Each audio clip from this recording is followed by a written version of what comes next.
Madam Speaker, when government finances are saddled with debt, it becomes very difficult to meet our developmental objectives. For nearly 15 years, the South African government has been tabling higher deficits. As a result, government debt is projected to be more than 4.7 trillion in our current financial year, compared to 627 billion in the year 2008-2009.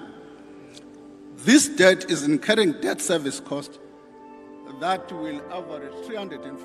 There's debt piling up, growing faster than the government can manage. Billions are spent every single day just to pay off interest alone. Imagine a country where the funds to run basic services are running out. What does this really mean for our future as a nation? The sad reality is, South Africa is very broke right now. Minister Enoch Godongwana and his mid-term budget policy statement being billed as the most important indication yet of government's thinking on social spending. The two competing proposals include the Universal Basic Income Grant and the proposed Family Grant, with the latter being rejected by several research organizations as anti-poor and unfeasible. Meanwhile, in the face of the worst economic slump in 100 years and mass unemployment, a pro-stimulus budget is also largely...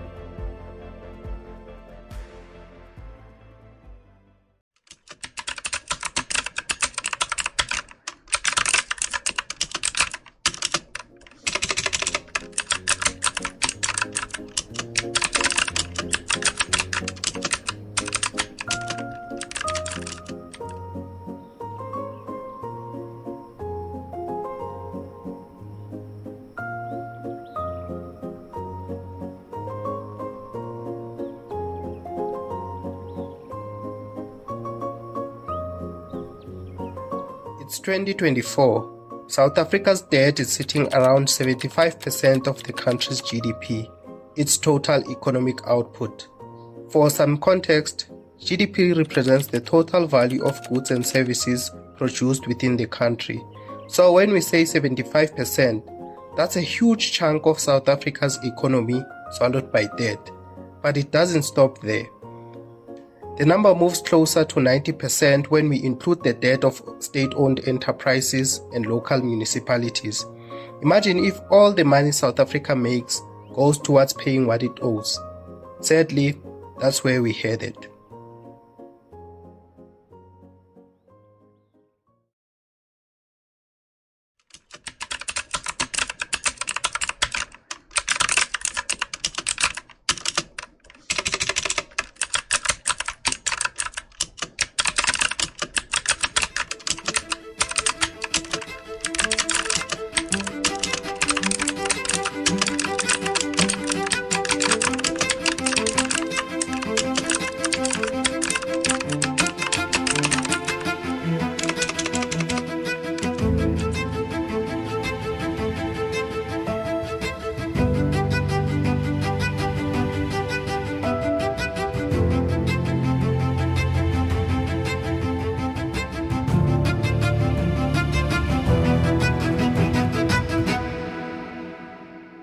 We borrow 2 billion rands a day, every day as an economy. You know, that money doesn't come from the East. It comes from the West. You know, the biggest trading partners that South Africa has at the moment is the West. It's not the East. You know, and that is going to be so for quite some time. There's absolutely nothing wrong.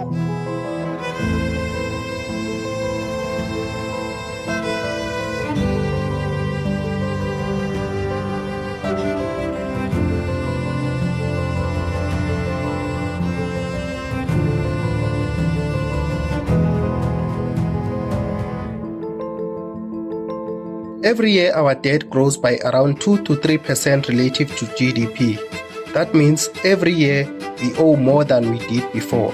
The government keeps on borrowing heavily to pay for expenses it cannot cover with its current budget. But here's what's even more concerning.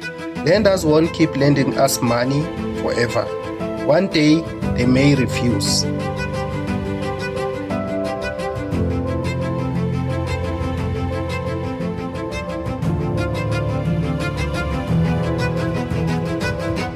And we've heard many times that South Africa has a ticking time bomb, and it usually refers to unemployment or young people getting angry at the future of the country.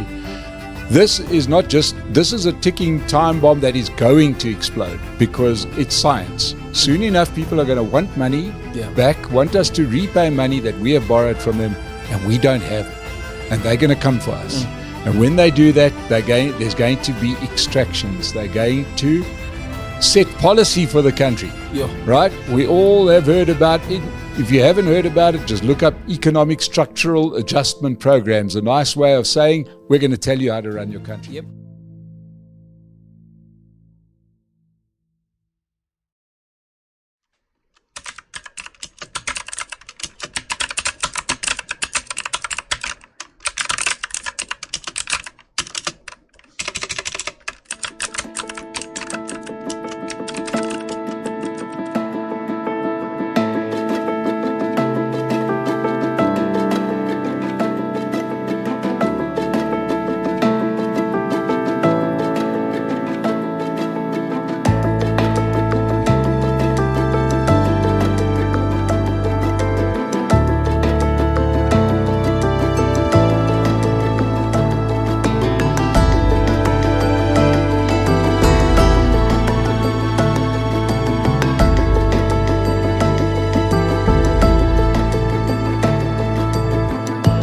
This is how a financial crisis begins.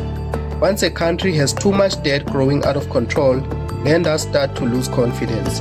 They might demand even higher interest rates or refuse to lend money completely.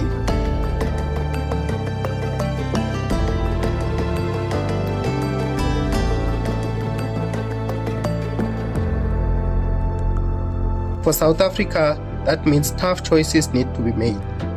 The government could be forced to make painful cuts in areas like healthcare, education, and infrastructure, or it might need to increase taxes, leaving the average citizen with less money to take home after getting paid.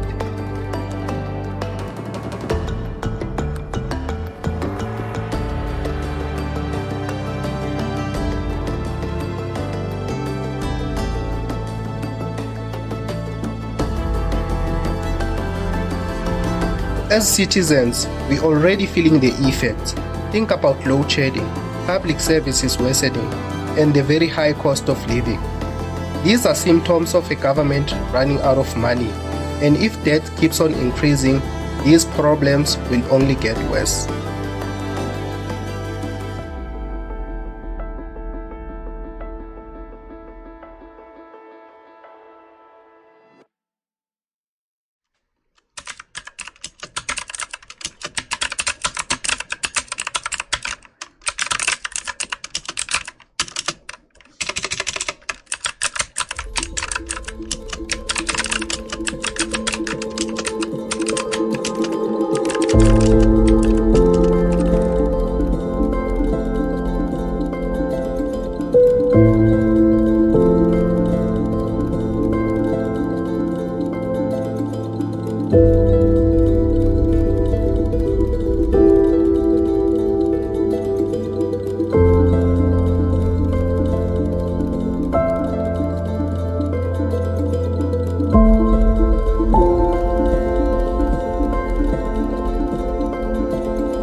Now let's get into why South Africa has so much debt. One reason is that over 1 billion rands is spent every day just to pay interest on the existing debt. That's every single day. A huge part of this spending goes toward bailing out struggling state-owned enterprises like Eskom, SABC, and SAA. And the government has been pumping money into these entities for many years.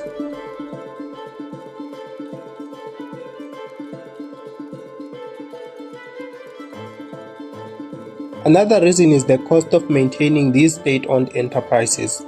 Add inflation to this mess, and you'll see why our debt keeps on growing. But it is not just the domestic spending alone causing all the trouble. About 10% of South Africa's debt is in US dollars, and when US interest rates rise, it makes it even more expensive for us to pay back our loans.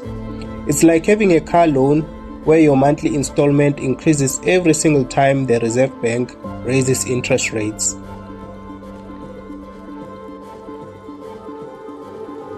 So what does all of this mean for an ordinary citizen? Well, as the debt keeps on growing, the government might need to increase taxes, and that means less money in our pockets. But higher taxes are not the only issue here. With so much money going towards debt payments, there's less available to spend for crucial public services. So you might find yourself paying more for education, healthcare, and everyday goods and services.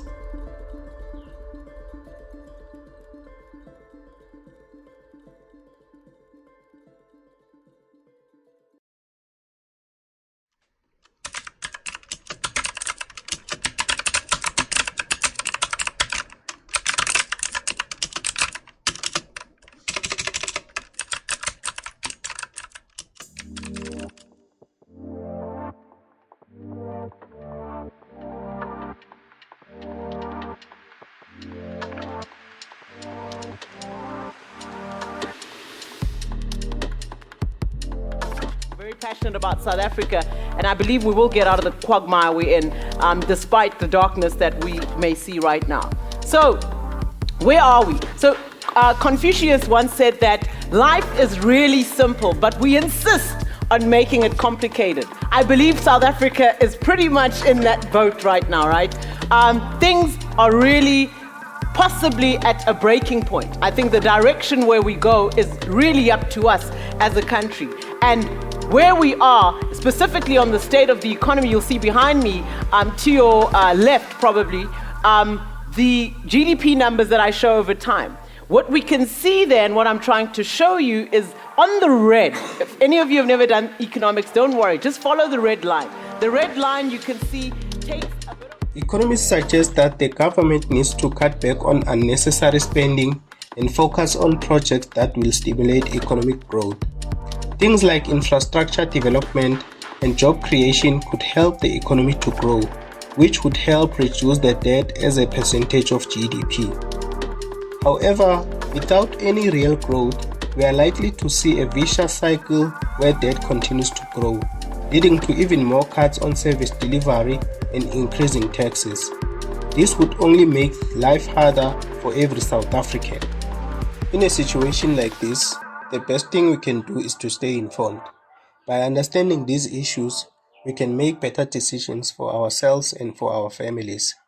Whether it's saving more, cutting back on expenses, or finding ways to protect our income, every step we take counts.